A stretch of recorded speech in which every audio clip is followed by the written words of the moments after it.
Welcome to everybody that is joining us here today. Thanks so much for being here live. And if you're watching the replay, appreciate you taking the time to jump in and get in on what I think is such an important conversation that we're going to have here today between Post Planner and Tailwind. I'm Rebecca Radice with Post Planner, and I am joined by Melissa Meganson from Tailwind.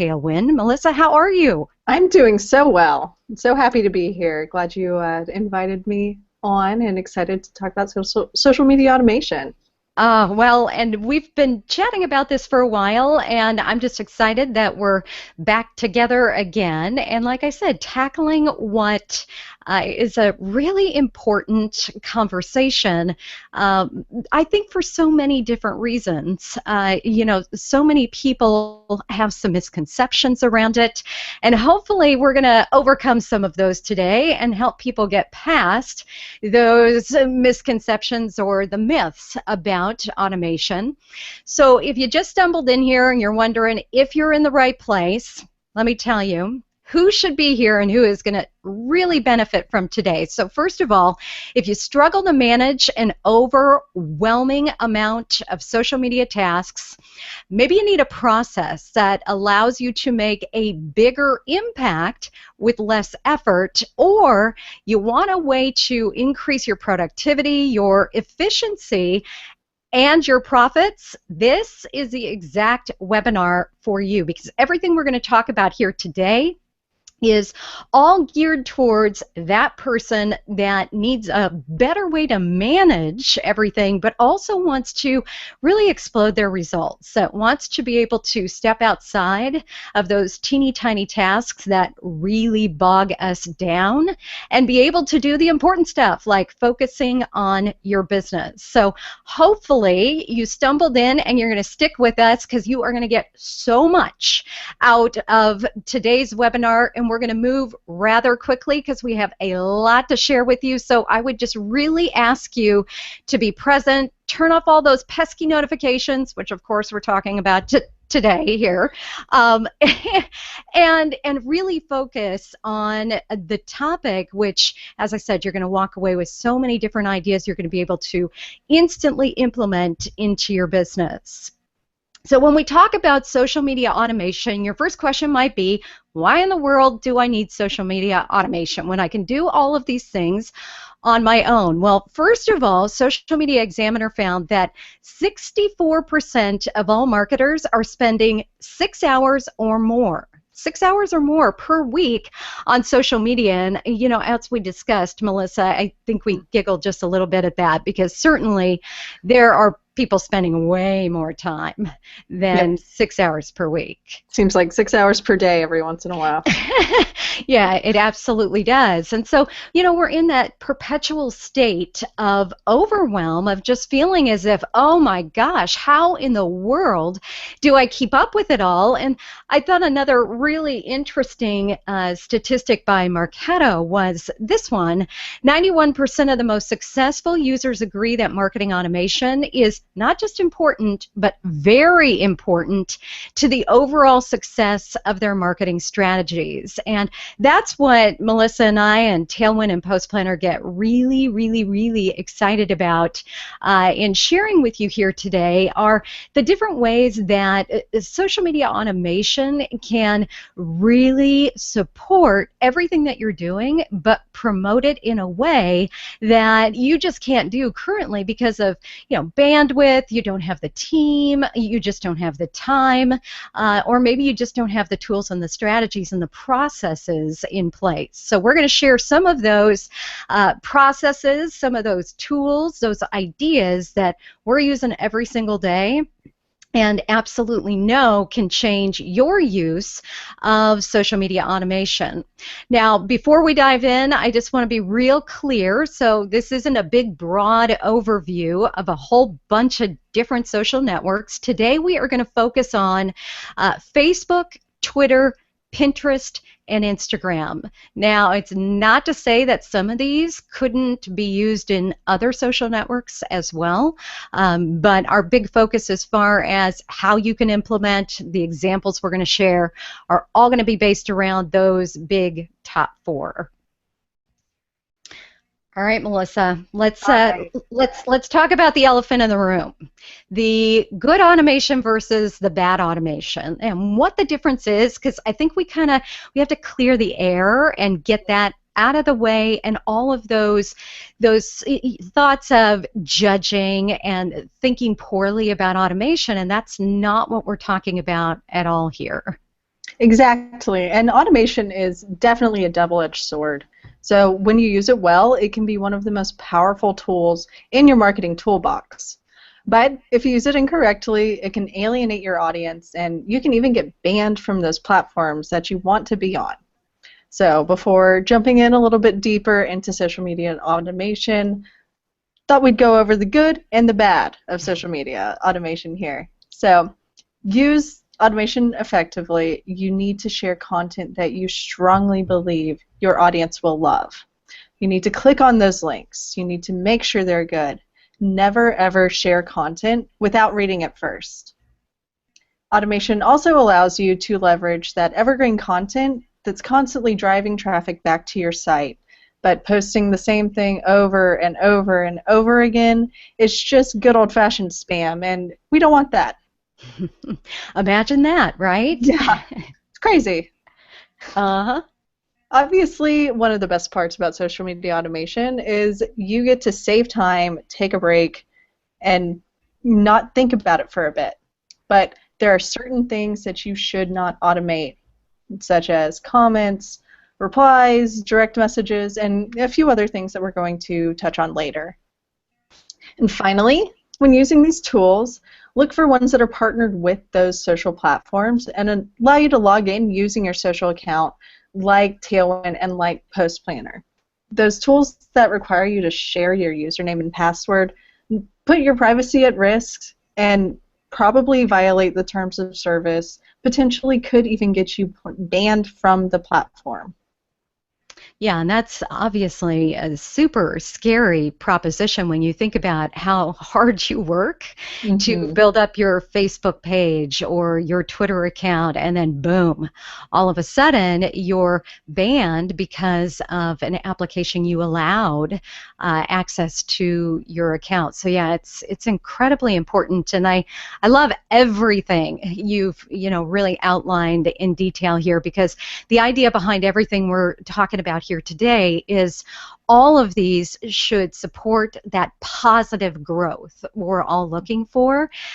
We're not advocating anything that makes you a spammer, makes you feel like everything is cookie cutter, makes it feel as if you put no thought into any of your content, right? Yep, Yeah. and automation can be one of those scary words to a marketer, Mm-hmm. but it doesn't have to be, and that's why we're all here today. That's right, exactly. So, you want to kick us off with our first tip of the day? Happy to. So as we know, automation can be an incredibly powerful tool when it's used correctly. And for example, you can use automation to post when your audience is actually online, even if you're not online, because we all have to sleep and eat. Automation allows you to have those dreams and chow down on that delicious food without having to worry about maintaining that consistent posting schedule. And thankfully, there are a number of tools that can help you find out when you're gaining the most engagement. Google Analytics is great for helping you understand when people are actually clicking through to your site and where they're coming from. Facebook Insights will show you when a user is interacting with your Facebook posts. And Twitter Analytics is similar and will give you an idea of when those tweets are resonating with your audience. At Tailwind, we have suggested time slots that are based on when your Pinterest audience is actually most active. Yeah, and this True Social Metrics is a tool we use every day at Post Planner. And what I love about it is, first of all, it looks at all of the top social networks today. So everything we're talking about, it can give you a very good idea of when your audience is spending time on Facebook, on Twitter, on Instagram, and on Pinterest as well. But you can see here it's a graph, and they're giving you exact data that you need to see how active is that time, how many people are actually interacting with your content. So rather than making those decisions based off of a gut feel or your thoughts, instead of any of that, you make it off of actual data. So you can say, hey, if I'm going to post, 3-4 times a day, well, I can do it at the actual times that my audience is interactive and engaging. Because don't you think that's another big mistake a lot of marketers make, is they go with a gut feel? Mm-hmm. Well, I'm in the United States or I'm in the UK, and so these are the times I think people are active and online, when in reality that might not be the case at all. Exactly, and there's so many graphs and data out there saying you need to post on Facebook during this time or Twitter during this time. And while that can be a good starting point, if you're just getting going on those platforms, you really got to look at your own analytics and figure out when your audience is actually participating. Yeah, and I think that's another critical point, which is there are so many, we've all read them, we've all seen the infographics that say best time to post, and the unfortunate part about that is there's only one you, only one your business, so it's going to be very difficult for somebody else to come in and tell you exactly when you should be posting if they don't have access to your insights. Exactly, which actually kind of brings us to our next point here. Automation helps you keep up with your audience, even if they're in a different time zone. I know Tailwind has travel bloggers that are all over the world, and they may not necessarily be in the same time zone as their target audience at any moment. They are just everywhere. And so automation allows them to post consistently and keep up with their audience without having to worry about staying up at all hours of the night. Imagine that. You could actually get some sleep. Wow. Sounds great to me. And automation is great because it allows you to create a mix of content, and you're providing your audience with content that is different from the thing that you posted 45 minutes ago. I know personally I've found websites that I love and I want to share every single post because I'm just so excited about it. And automation allows me to still post all of that content, but then I get to mix it up with the other content that I have already scheduled. So I'm not like throwing things at my audience that are just all the same constantly. Right, back to back to back content that, yeah, they're going either way too much, it's overwhelming, or snooze, they're totally bored with the content that you're sending out. We don't want that. No snoozing. No snoozing allowed. And of course, our tools are great for this. Using Tailwind and Post Planner can really, add that extra horsepower to your social strategy. And in my humble opinion, I think we are the perfect additions to your automation toolkit. Yeah, well, and it's, as you already brought up, it's all about using those right tools that free up your time, make your life easier so you can actually get some sleep. I know most, small business owners, entrepreneurs, we don't even know, what that word is. But it is an exciting possibility, especially because summer is here, right? So you want to get outside, enjoy it. We want to play with our puppies. That's right. See, important things. And so using tools like Tailwind and like Post Planner allow you to create that perfect mix of content without having to worry about it. In Tailwind, we actually have a shuffle button that allows you to randomize your pins so that you don't have 17 food pins going on out all in a row. And in this example from Post Planner, you can see that there's the ability to choose whether you want to post a link, a photo, or text. So you can add all of those amazing photos that you found, and they won't go out all in a row.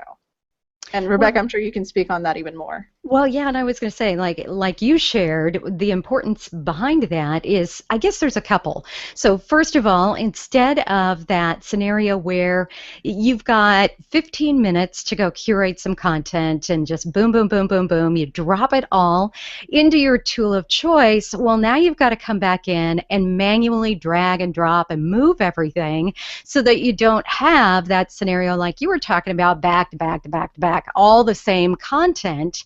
In this situation, you create what's called your default plan, and you tell the system that, hey, I only want a link to go out. Hey, I only want an image or only want a text-based post to go out at this particular time, so that as content drops in, the tool does the heavy lifting for you and manually just moves that, or automatically rather, moves that around for you, so you don't have to waste a whole bunch of time manually doing it. And those are the little things that add up to a lot, in my opinion, where I found myself spending hours just moving stuff around so that I wouldn't have all back-to-back, posts from all my favorite bloggers. Right. It felt a little bit more like that perfect mix, like we're talking about here. Yeah, you won't go cross-eyed. Yeah. So, three keys to a perfect social media post. As we were just talking about, I don't think it's enough, Melissa, anymore just to come up with the content. You actually need to create a scenario where it's inviting, it's tasty, like these little pops, to the point where your audience they're inspired to engage with you, to get interactive, and of course, to engage with your content, to share your content, to click through and actually read that article. And so there's some ways to make your content super duper attractive. And tasty. And tasty. So first of all, be engaging. I know it seems like duh, right? Of course you want to be engaging, but there are ways that you can get even more engagement off of your content, and one of those is emoticons or emojis. And I don't know who doesn't love emoticons. They just make me smile. They make me happy. They're that situation where you don't quite know how to take something or somebody, and all of a sudden there's smiley face at the end, and okay, they were kidding around, or it's lighthearted, instead of having to question. And so Panorama, in a survey, found that emoticons receive 33% more comments, are shared 33% more often, and are liked 57% more. And this is on Facebook specifically we're talking about here, but more than Facebook posts without emoticons. And I can tell you, in my testing, they work fantastic on Twitter, on Instagram, and across the board. So it's really something, if you have not started using emoticons, I would highly encourage, just based off of this data for Facebook alone, it's well worth the energy to start to play around with those. And, we all have a smartphone these days, so it's pretty darn easy to put your favorite emoticons right into your post. Number 2 is getting visuals. So Simply Measured found that 60% of brand posts include photos, and of those, 80% of their page's total engagement is coming from those posts with that visual content. I don't know about you, but wow, that's a huge number, and it really tells me, I talk so much about visual marketing and visual content and the ability to brand your business, and visual across the board, no matter what social channel, gives us that opportunity to create that instant connection, to just immediately allow people to know who we are, what we're all about, and what we do. So if you haven't started using visual content, we're going to show you a couple of different ways you can use some tools to automate some of that visual content. And obviously, Tailwind is a great example of that, where that's what Pinterest is all about, is being visual and consuming a high amount of visual content. So to be able to get that out in front of your audience on a consistent basis, you can see how incredibly beneficial that's going to be to your overall social media marketing plan. And then the third tip on creating that perfectly tasty social media automation is make it findable. So another interesting stat is tweets with hashtags average 20% more engagement than those without. So again, this is specific to Twitter, but don't be afraid to use hashtags over on Facebook, Instagram. Obviously, a huge opportunity for you to get your content found. So many different ways that you can use those hashtags to get yourself out in front of a whole new audience. Yeah, those hashtags are so important on those social platforms like Facebook, Twitter, Instagram, but I'll throw in a caveat that you should not use them on Pinterest. Yeah, and I was going to let you speak to that. They don't work the same on Pinterest as they do as on Facebook, Twitter, Instagram, because Pinterest is a little slower moving of a platform. It takes things a little bit longer to get discovered, so there's not that instantaneous need to interact with the conversations going on right now. Well, and Pinterest itself has come out and really dispelled the idea that they're going to give you greater reach or help you get found. Mm-hmm. Potentially, they could even send you Hurt to a you. competitor. Yeah, Yeah. never know. Yep. Yeah, so you do have to be very, very aware of the social network and the usage of those, and then the best practices as well, which we're not talking about as much today. But understanding, how many hashtags should you be using, and where do you use them within the context that you're either, putting on to Facebook or you're putting on to Twitter. So really understanding the audience, the motivation, so how they're using those hashtags, how they're clicking through on those, and is it, to your point, actually helping or hurting you? Right. Gotta optimize. Yeah. And so another great thing that you can do with automation is automate that evergreen content. It's one of your most powerful assets that you already own. And these are the posts that are always valuable and never go outdated. But, sometimes it's easy to forget about them and have them be top of mind all the time. Automation can help you get those posts top of mind and allow you to schedule them regularly and increase that site traffic, which is so, so important. Evergreen content, share it frequently, share it often. For social platforms like Twitter and Facebook, these posts can get buried in the news feed so quickly. And for a platform like Pinterest, you need to share your evergreen posts often because you never know when the smart feed is going to pick up your content. But do have to say, make sure you're changing up the articles regularly because you don't want to bombard your audience with that same exact post over and over and over again. So mix up your evergreen content and have it go out regularly. My personal favorite benefit of social media automation is the ability to set up your posts before you go out on vacation or go to an event, if any time you're away from a computer. The Tailwind team actually recently went to Mexico for one of our team members' weddings, and it was such a relief to know that I am sitting here relaxing on a beach and my queue is already set up, ready to go, delivering consistent quality content to our audience, and I don't have to worry about it. I can just enjoy my Mai Tai. Exactly. Yeah. Think about how that just instantly de-stresses you rather than running around trying to keep up with it and actually enjoy yourself, which of course you cannot do those two, and really focus on your vacation, your family, your downtime. I think this is another important piece that so many people miss in our busy day-to-day as business owners, entrepreneurs, solopreneurs.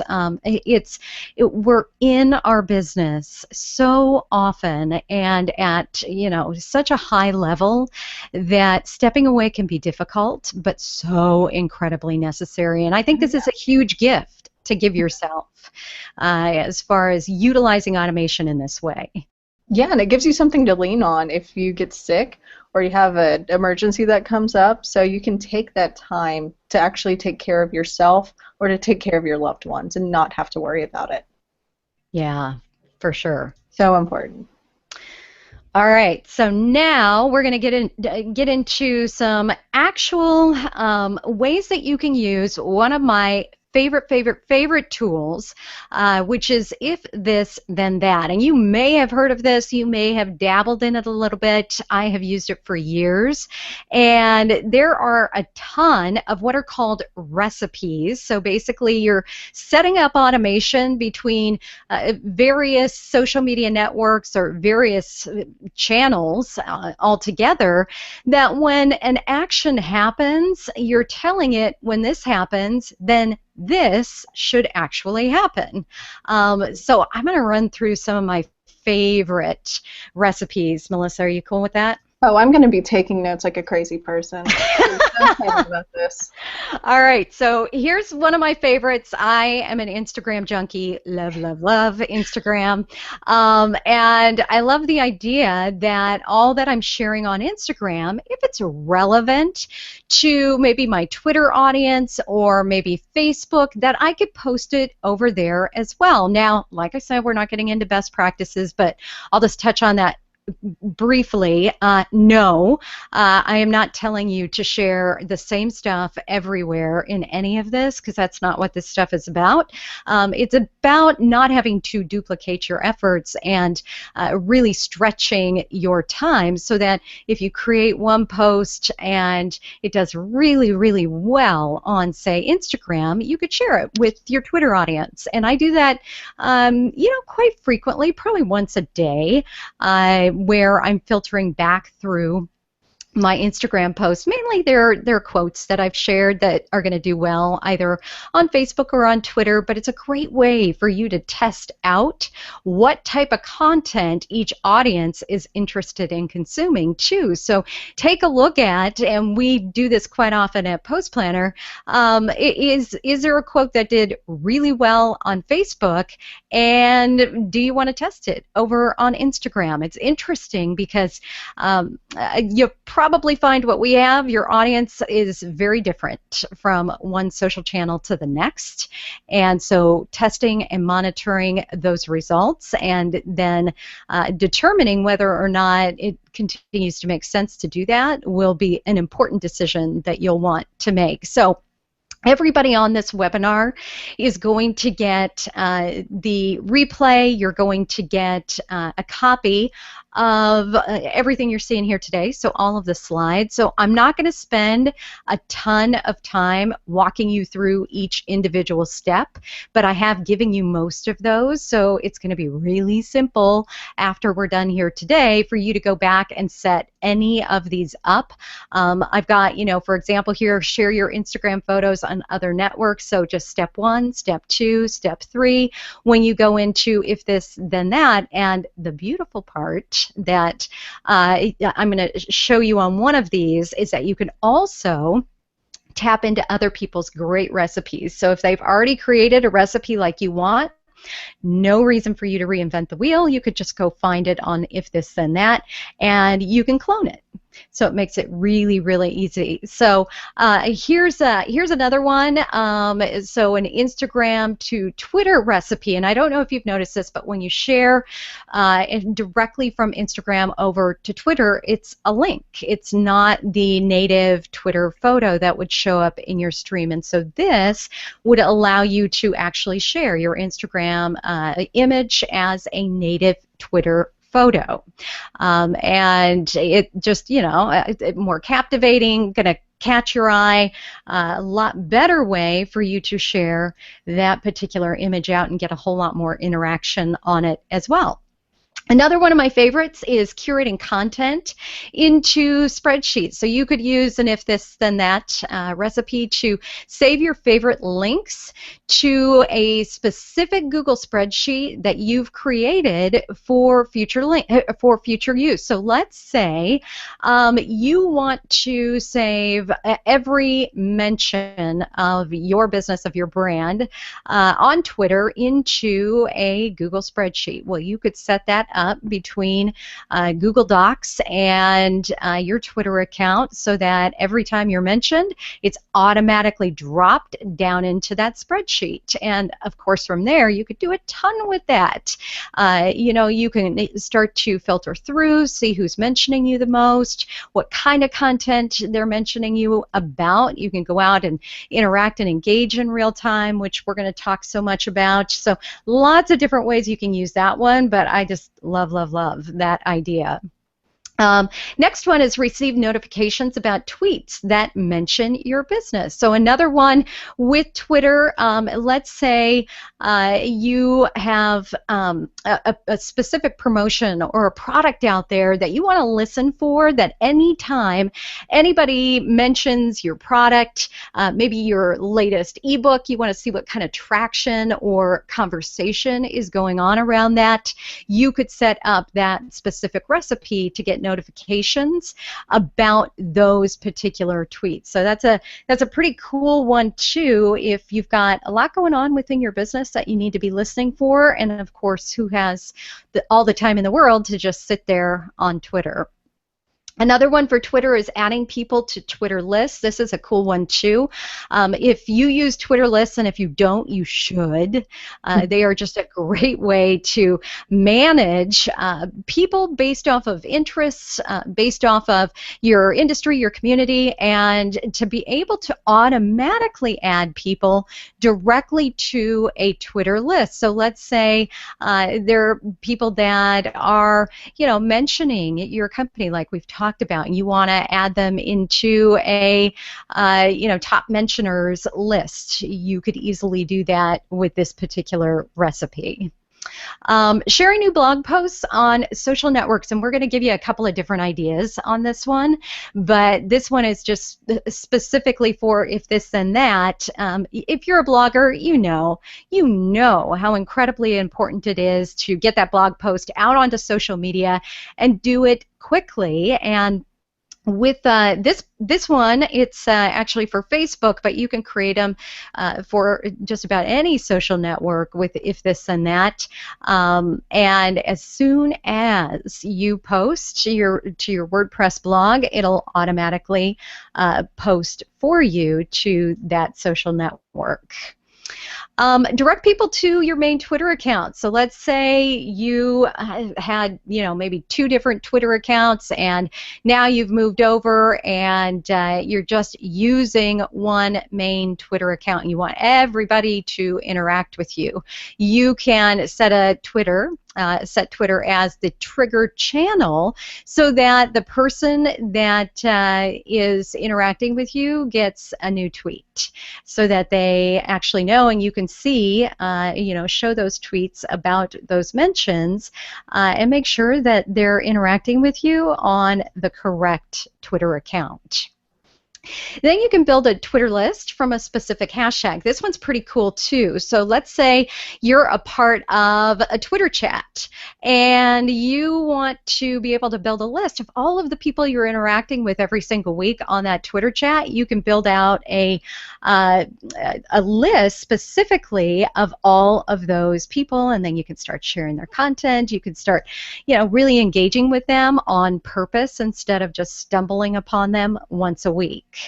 Again, you can save tweets to Google Spreadsheets, so another opportunity to use Google to really pay attention to who's tweeting you, who's tweeting about you, what kind of content you're tweeting. You could save memorable tweets, so many different ways that you can use that particular recipe. Save the Instagrams you like in a Dropbox folder. So if you've got some Instagram photos that you absolutely love and you want to keep them all in one location, you can have them automatically downloaded to a Dropbox folder that you specify. I love that one because I'm in Dropbox all day, every day. You can schedule posts within Google Calendar, and this is another great one. So you're going to need a separate Google Calendar for this, and there's a little bit more work with it in the fact that you've got to use a hashtag to identify what's going in there. But this is another way to automate some of your posting and do it right there with Google Calendar. And then last but not least, one of my favorites, you can share your Pinterest pins on other networks. So like Instagram, you might have some really great pins that have performed very well on Pinterest, and you want to share those. And certainly you could tweet them out. You could share those the minute you pin them, but you're probably not going to want to share every single pin. So this way you can actually decide, what if you want it to come from one particular board, if you want it to be a certain category, so you can get it a little bit more specific in the type of content that you're sharing, and then where you want to share that. So do you want to put it over on Facebook, maybe Twitter, LinkedIn? It can even go to your WordPress blog. So lots of different ways to use if this, then that. So many amazing cross-promotion ideas in there, and I am woefully behind on the if this, then that. So all of your slides are going to be, even just a huge benefit to me after this. So thank you so much for sharing. Oh, yeah. Cross-promotion is the name of the game, isn't it? You really have to ensure, that people know, hey, I might be over here conversing with you on Facebook, but find me on Twitter. And being able to easily share some of that great content you're creating is just as important. Definitely. That is huge. And so another thing that you can automate is actually your monitoring. So it can be hard to keep up with all of those times your brand's mentioned on social media, but it's one of the most important things that you can know. And you can use tools like Mention, Kaif, and Rival IQ to find everywhere your brand is talked about on the web. And then you can join those conversations, which is very, very important. This means you can jump in and thank those fans for sharing your content, maybe address any rumors that could be circling, or join conversations around your brand or those topics that you're interested in. So it's really important to listen to what's being said about your business. That gives you a good idea of what people think, what they're saying, and how you can respond. And just because you scheduled those posts doesn't mean you're done. You need to keep an eye on those conversations and keeping an eye on what's working, what's not. Use those analytics to guide your strategy and make sure that you are doing the right thing. This helps you save more time and more energy while you're still growing your presence. So be sure to check in on your analytics regularly. And keeping an eye on trending hashtags also helps your strategy a lot. Maybe there's a certain hashtag trending on Twitter or Instagram that can provide your brand with a great opportunity to incorporate them into your posts.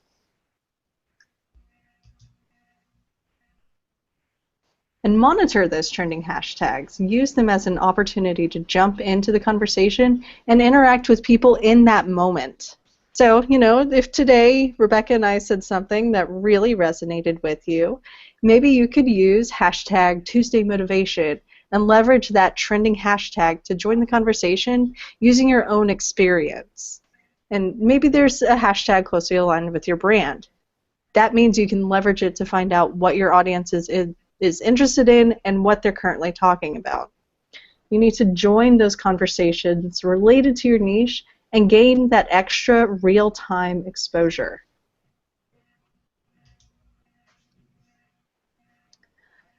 This is one of the sections that I am most excited about because finding content to share can be such a burden.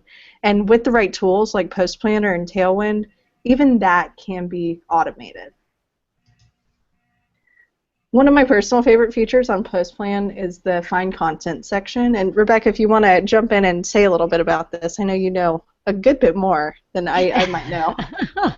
Yeah, so it's just a really simple way for you to find proven content for your industry or niche. And what do I mean by proven content? Well, our algorithm goes through and it determines the virality of that content. So, how well has it already performed across social media? And then you're able to search based off of a hashtag or a Facebook page or a Twitter handle or an Instagram handle. And now you can do multiple different things. So first of all, it's a great way to find your competition that maybe they're doing a really good job with the type of content that they're sharing. And maybe you want to start resharing some of their great content. Or maybe you just want to keep a really close eye on what they're doing. You can do that. Or you can, Melissa, you were just talking about with hashtags, it's a great way to take a look at hashtags. So I gave an example here of, let's say you're in the health industry and you want to search for healthy food choices or healthy food recipes. I just looked at healthy food and it will pull up all of the searches that our users have performed at this point. You know, everything from healthy food to healthy food quotes to healthy food advice.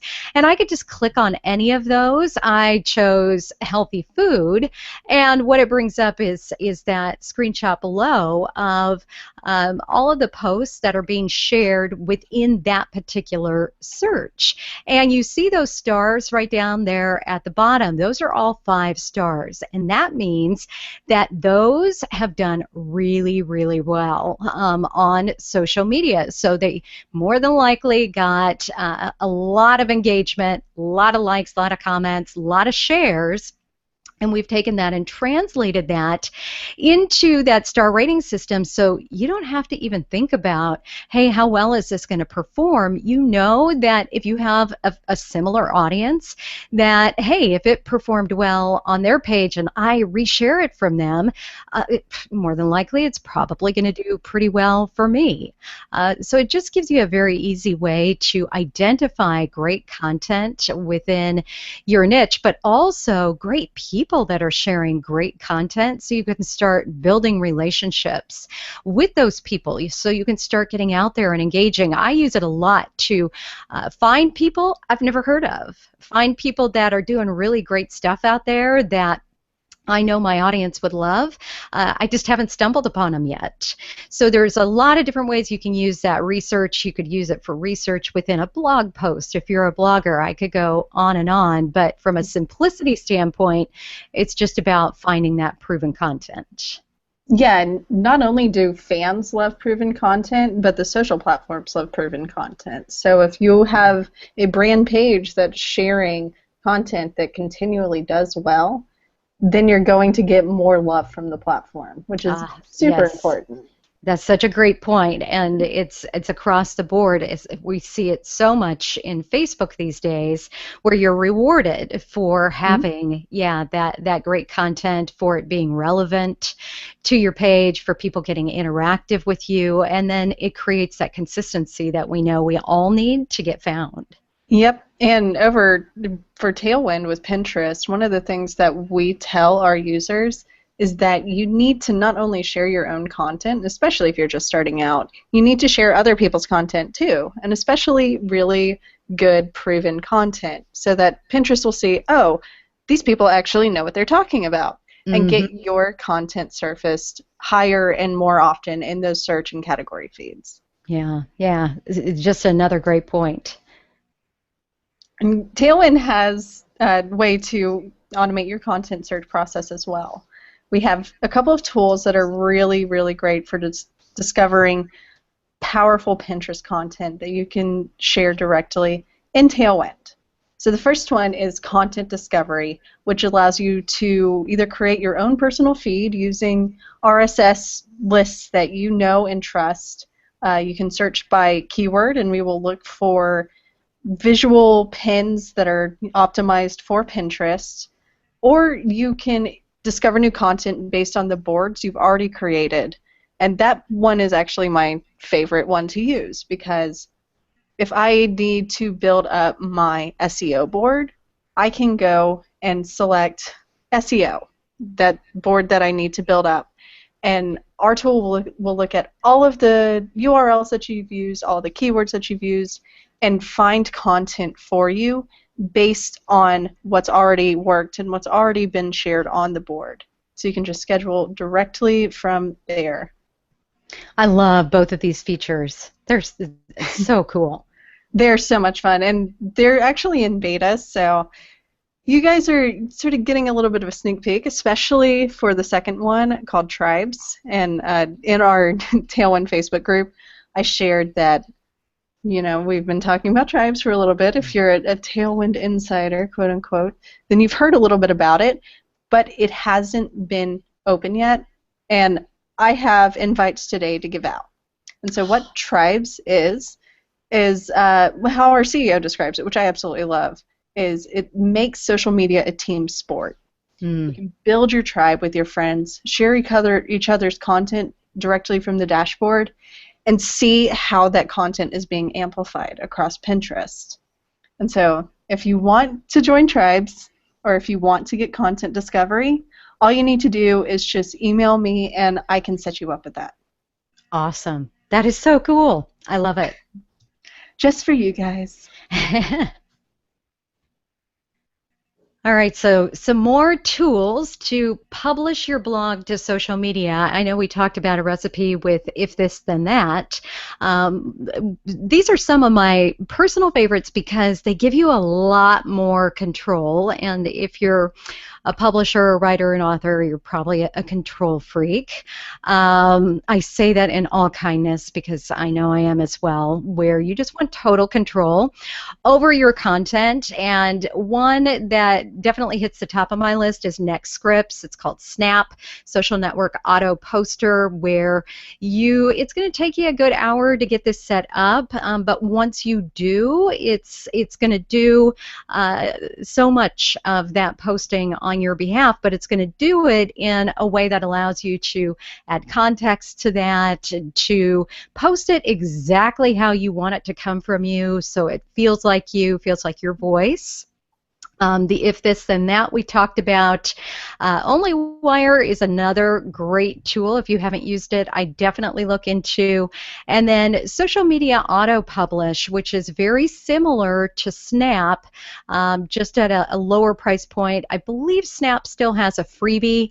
You just don't get all of the social networks. You don't get as many options and details, but all of those are terrific options if you want to get that blog published to social media immediately without even having to lift a finger or think about it. Not thinking, that's the most important thing. Yeah, yeah, exactly, especially if it's before coffee time. Oh, yeah. Uh-huh. So, as we start to wrap this up, and we're going to give you a few more tips and then some ways that you can take advantage of Tailwind, and then also we want to do a little bit of Q&A. I know, Leanne, you're there and you've got some great questions coming from the audience, but something so important is automating but maintaining a live presence to respond. So the key to successful automation is all about interaction, engagement, and just being you. And automation should be a tool that allows you to get out there, to get in the conversation, to be on purpose, as I said earlier, instead of being reactive, which we are so often on social media. So just think about all of the different tools and ideas that we've shared here today, how you can use those so you can actually jump into social media, have fun with it, and not feel totally overwhelmed. I think an important aspect of that is something you mentioned at the very beginning, Melissa, which is always read the messages you schedule. I don't know, and if we had hands up here, I would ask who's been caught, sending something out that you hadn't actually read, and then you got a little egg on your face, and it was embarrassing. It's happened to all of us. Oh yeah, I think, my hand yeah. would be up. Oh yeah, I think you're definitely not telling the truth if you say it isn't you, but we learn the hard way, right? And the important thing about automation is that you know what you're sending out because that's you're putting your stamp of approval on that and telling people, hey, this is something I support or somebody I support. Or an idea that's consistent, with my thought process, with my methodology. So it's just you really have to take that time to make sure that everything you send out is something you approve. Adding a personal touch is another important aspect, making sure that you're putting some context around your content. And what I mean by that is, staying involved in the conversation to where you're human. People know that, whether you're a small or local company or a big brand, that you're accessible, that you're personable, that you will respond back, and likewise that you've put your thoughts and ideas around your content. So I use Zappos all the time as just such a great example of a company that comes in, they are responsive, they pay attention to what's being said on Facebook or on Twitter, and they respond back to it in a very nice, friendly, but interactive way so people know that they're being heard. I don't know about you, but if I, go to a page and I see that they never respond, I'm less likely to want to spend my time there because they're not invested in their audience. They're not invested in actually getting to know their audience. So I think that's a really important piece. Exactly.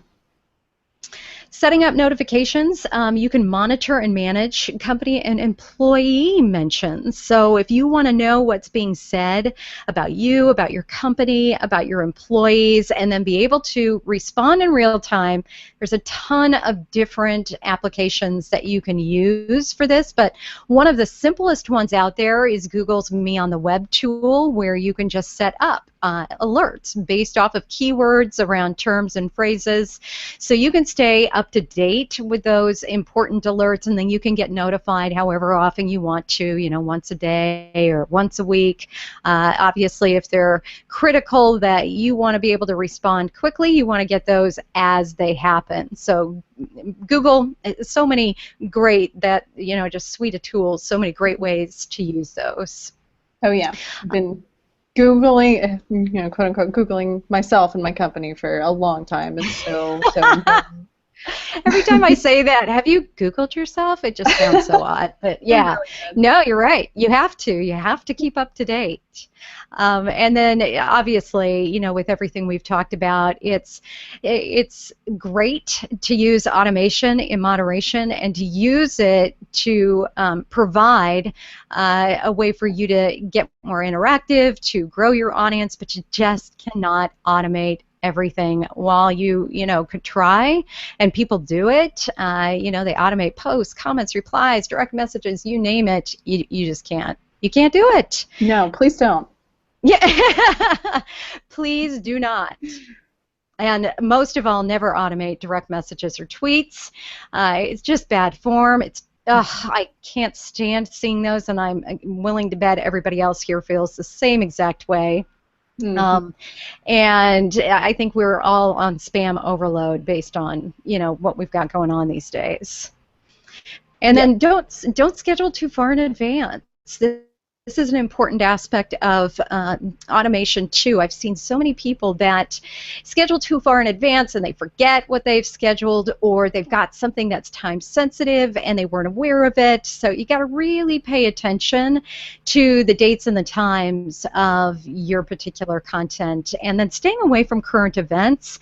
Be ready to jump in and turn off your automation if, goodness knows, we see this in the news. There's a tragedy, something happens, and your light, fluffy, funny tweet might just really come off in poor taste. So you definitely have to pay attention to, current events, what's going on, and making sure that your automation isn't embarrassing you while you're either sleeping or away.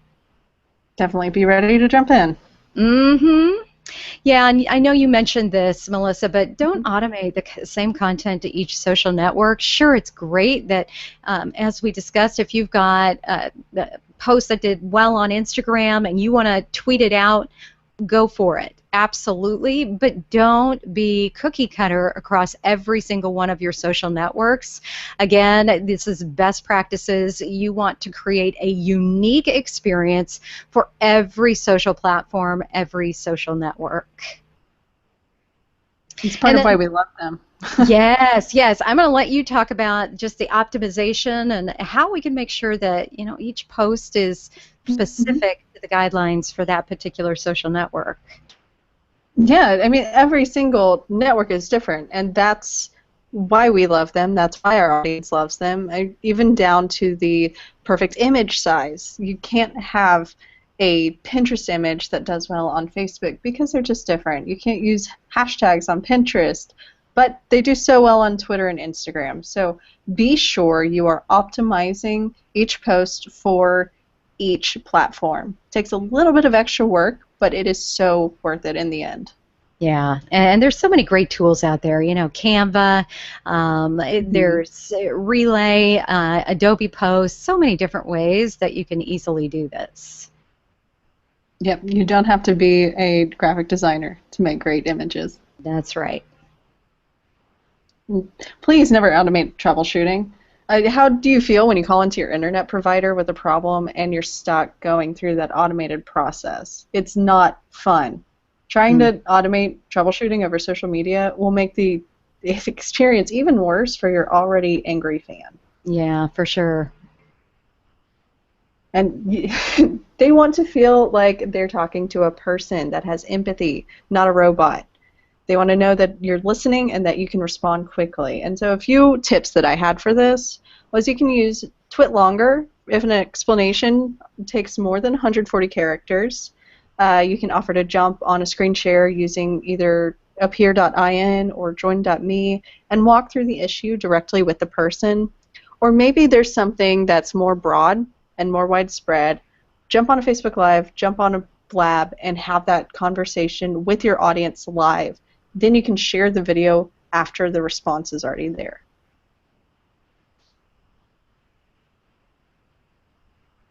So remembering to use automation wisely, that would probably be one of the morals of our story here today on this webinar is, yeah, automation can significantly boost your engagement and your efficiency, your productivity, but you have to use it wisely, you have to be smart about it, and you have to know what's going to benefit you, your business the most so that it doesn't become terribly overwhelming and even more work than what you started with. So we're going to take some questions. First, I just want to say thank you to everybody for being here. I have a quick little giveaway, and then I know you do, Melissa, as well. Mhm. We're talking a lot about Facebook today, and I know that one of the biggest concerns is organic reach and how do you continue to get your content out there in the newsfeed. And we were really fortunate to work with Simply Measured on a case study as they went through a full year worth of our posts on the Post Planner Facebook page. And what they found was pretty mind-blowing, that we had grown our Facebook page by 193% in a 12-month period. And we take every detail, every strategy, every tip, every tactic that our team employs on a daily basis, and we share it with you in one of our most recent ebooks, and how you can take those ideas and put them right into your own business and grow your Facebook page by 193%. This ebook is free to you. It's our gift, our way of saying thank you for being here today. You can find it at bit.ly.com /FB for Facebook Growth plan, and that is going to give you, as I said, just every detail of how we use content, everything we've talked about here today. So how we use automation, how we use visual marketing, how we use other people's content, like their great articles, how we use our Evergreen content, and how we used all of that to create this 193% growth. So just know we'll send out that link again.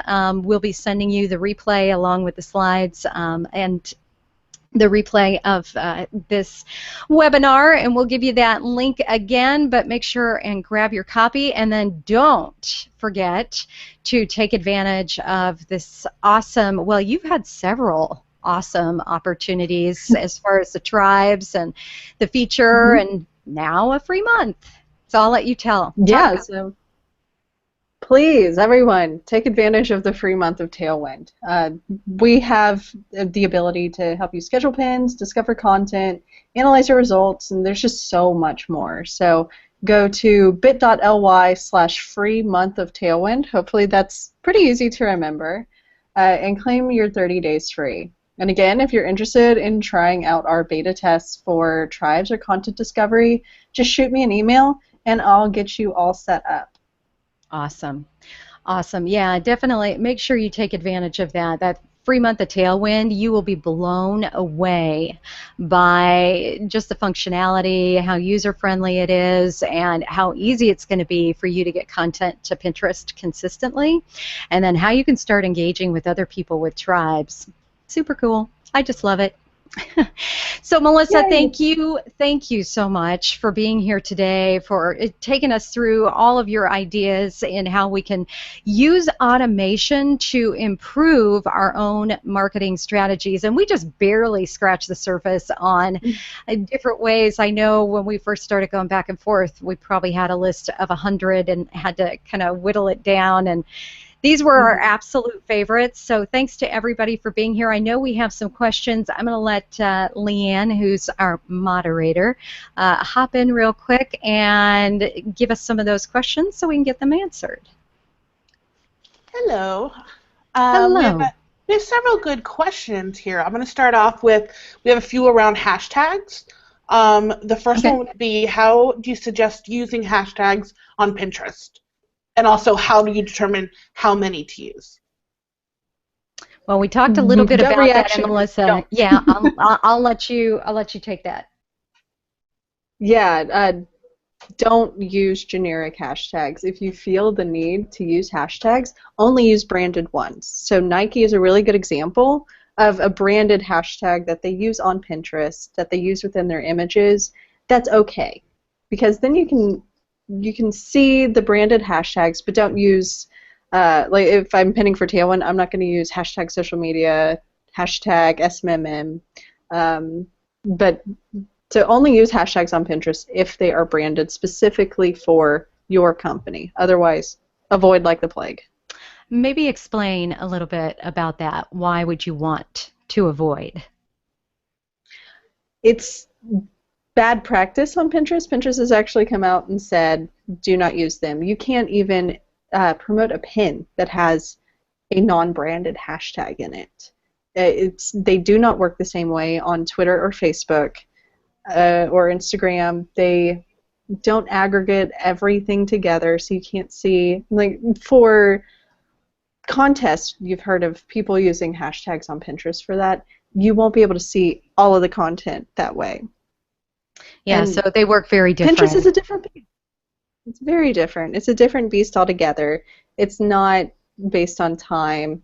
The content is shown through interest rather than through direct feeds. It's totally different beast, and use them all day, every day on Facebook, Twitter, and Instagram, but not on Pinterest. Yeah. Well, it's just not a search and discovery tool the way it is on other social networks. And so the idea is use them for branding and awareness, but nothing else. Yes, exactly. Succinctly said. Okay. What else, Leanne? Could you mention a few? That's okay. Could you mention a few places people can find trending hashtags? Yeah, it depends on which social network you're looking for. So, for example, Twitter, you can look, if you go to your homepage of Twitter, you're going to see all of the trending hashtags, dependent on how you have that set up. If you're looking at international, if you're just looking at, like for me, I'm in the Los Angeles area, so a lot of times I just want to see what's trending within my area. That's particularly important if you're a local business. So Twitter itself is the best place to go. For that, there's hashtags.org. Bottlenose is another one. I'm trying to think of some others. For Instagram, for me, I personally prefer to take a look at a hashtag right within the app and see, what kind of interaction is that hashtag getting? Because that's an important point. You want to know, am I going to get lost in that hashtag, or is it going to open me up to a significant audience that's going to be interested in my content? So in Instagram, you can just search that hashtag, and then what I like about that is you can just click through right up at the top there. It'll show you the related hashtags. So you could just click through all of those related hashtags. Now, Facebook, a little bit different situation. Hashtags definitely did not take off the way I think they had hoped they would, or that anybody thought they would. We find, we may use one at the max, two hashtags every so often, but we're definitely not using them the way we are on, say, Instagram or Twitter. Do you have any other tools or tips on that, Melissa? The only other tool that I could think of that I like for hashtag research is Hashtagify. And it allows you, I think it's hashtagify.me, and it allows you to see the related word bubbles around different hashtags. And I found really great content that way. Yeah, that's a terrific one. What else, Leanne? A tailwind specific question is, what is the average number of scheduled posts a business owner should have per day? Is there a recommended amount? How would you advise that, Melissa? My advice would be to start with the recommended time slots that we provide you, and then build on from there so you don't overwhelm yourself. I've seen posts out there saying, oh, you need to be posting 100 pins a day, and no, you don't. You need to post however many you feel comfortable keeping up with and maintaining, and being able to click through and read the article, make sure it's good. So start with the recommended time slots. I think it's usually maybe 5 to 15 of them per day, and add on from there as you feel comfortable. Cool. And I feel like this would be a good one for you, Rebecca, because we have a few questions regarding evergreen content and then promoting your own service or product. What would a good mix of that look like for a day? Well, there's been so much conversation over the years around the 80-20 rule, where you're sharing 80% other people's content, 20% your own. And I think the most important thing is that, yes, you are sharing a variety of content. So everything from other people's content, your content, that could be blog, promotional, latest product, to just that engaging content, that fun content like quotes. And that could be quotes that are from, very well-known, respected people, to quotes that come out of your blog post and you're branding your own business. To me, the most important part is that it's well mixed, if that's a way of saying it, that it doesn't feel like you have back-to-back content promoting your latest or upcoming webinar or your latest ebook, that it as people are looking at your feed, at your timeline, they can see, oh wow, that's cool, they share other people's great articles that have a lot to do with what they talk about, or oh, that's cool, they share some really great quotes that I totally love, so I want to follow them, or I want to like their page. So to me, it's more important that you have a nice healthy mix of content, and that it doesn't feel, and so what you have to find is the balance.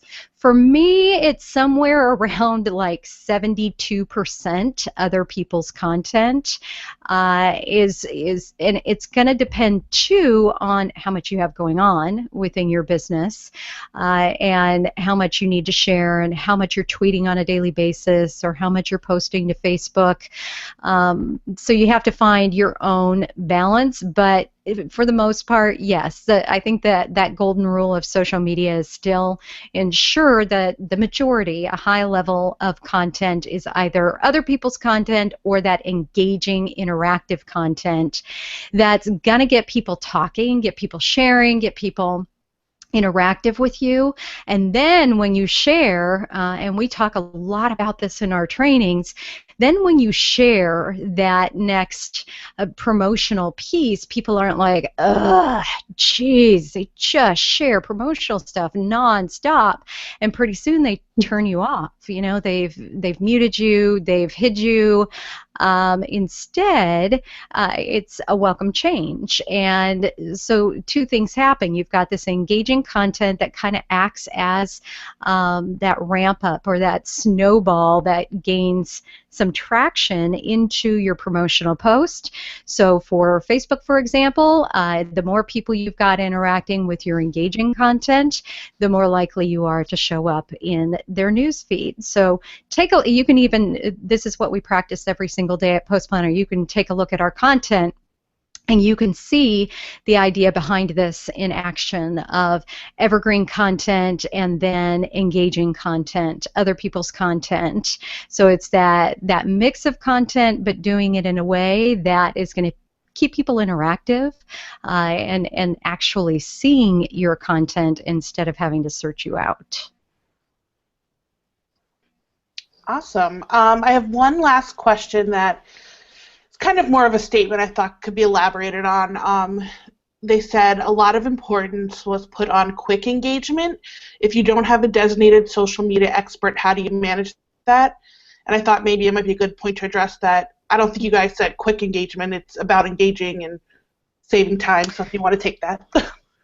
Yeah, definitely. I love that question, because I think it's incredibly important that you set boundaries for yourself. For me, it's finding what works best for you in your day. So it's putting it into your calendar and treating it like any other appointment in your business. And let's say you do 15 minutes in the morning, 15 minutes at the end of the day to go check all of your mentions, all of your notifications. A 24-hour period is perfectly reasonable to me to respond to people that have tweeted your content or have just commented on something within your page. If it's not urgent, hair is on fire, got to take care of it right this second. So I think you can set those ground rules for yourself, that you can take a look at your notifications maybe several times throughout the day to make sure that there isn't anything fire.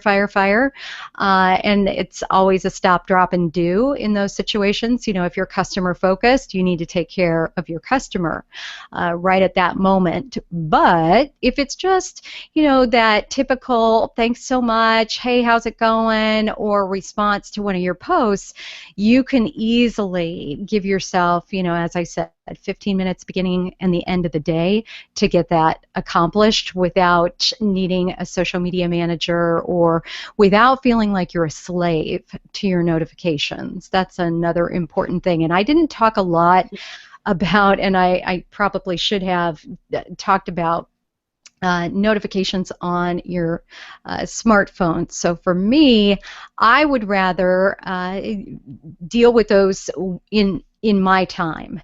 So I would rather use tools that are going to deliver all of those notifications to me instead of screaming at me on my smartphone, on my, my iPhone, so that I can deal with them, whenever it's in my calendar, whenever I've got time scheduled for it.